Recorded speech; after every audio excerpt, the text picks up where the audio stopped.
The European Central Bank is determined to prevent higher energy and food prices from driving up inflation more broadly. ECB President Jean-Claude Trichet has appealed to bosses, workers and companies not to raise wages and prices in response to higher inflation, as he explained in an interview with EuroNews.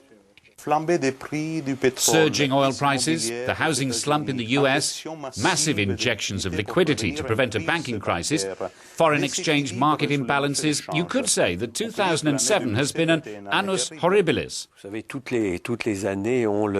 You know, every year produces a lot of challenges. And, frankly, the life of a central banker is never simple. So we had our new challenges, or old challenges that were renewed in 2007. That's right. But it doesn't look like 2008 will be a favourable year for the Eurozone's economic outlook. It's true. There are major uncertainties with regard to the economic situation. The Council of Governors of the European Central Bank feels that there is a greater risk of weaker growth, with it going below around 2%. Why doesn't the ECB lower interest rates like the other large central banks have done? Our first mandate, which the treaty requires of us and our fellow citizens demand of us, is to ensure medium-term price stability is in line with our target. That is, inflation of less than 2% and around 2%. In terms of the 320 million people living in the Eurozone, we therefore make our monetary policy decisions to ensure price stability. That is our principal mandate. Consumer prices have shot up in recent months in Spain, in France, in Germany, in Italy, everywhere. And in the Eurozone, they've reached the highest level in more than 6 years. What's your remedy to that?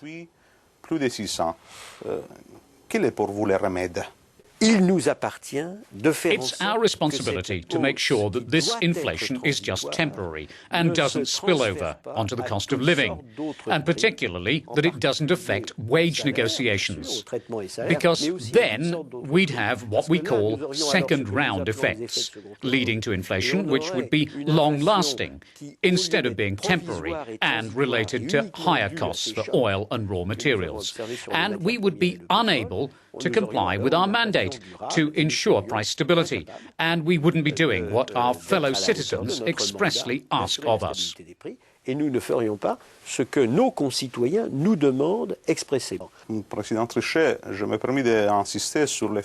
Trichet, can I just press the point that the ECB must be aware of the widening gap between the rich and the poor in Europe? Who suffers most from inflation? Who suffers most from rising prices? It's the poor, not the rich. The rich can protect themselves through inflation. Poor people can't.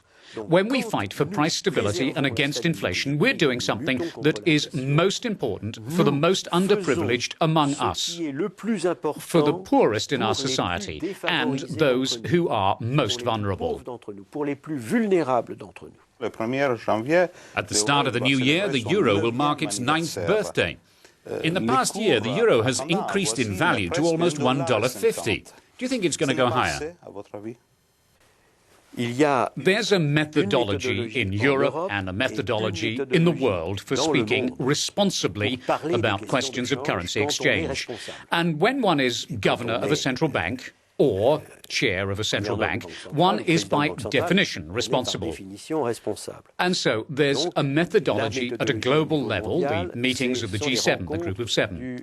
Therefore, let me simply say to you, since you asked me a question about the United States dollar, I would simply say to you that I appreciated with very, very great interest the remarks made by Henry Paulson, the American Treasury Secretary, and by my colleague, the Fed Chairman Ben Bernanke, when they said that a strong dollar is in the interests of the United States. Un dollar fort est dans l'intérêt des États-Unis. You've said that you acted to create favourable conditions to lower unemployment in the Eurozone, and that's true. But young people are having greater and greater difficulty in finding jobs. peinent de plus en plus à entrer sur le marché du travail. Nous avons créé depuis la création de l'euro. Since the euro came into being, we've created 15 million jobs, almost 15 million jobs, 14.8 million in the Eurozone. The formula for avoiding mass unemployment, which is true for young people as well as all other age groups, is to have a labour market that is very flexible for companies. Très souple aux yeux des entreprises. Et vous laissez entendre, bien sûr, que c'est au gouvernement aussi You de seem to faire suggest leur that part. governments also have to play their Chaque mois, part. vous rencontrez But les every month, ministres you meet the des Eurogroup finance finances, de ministers. l'économie de l'Eurogroupe. Vous pensez pas que la Do you think you still have some monétaire influence on national faite par economic les grandes policy banques makers? centrales a perdu grande part de son influence sur les politiques économiques nationaux?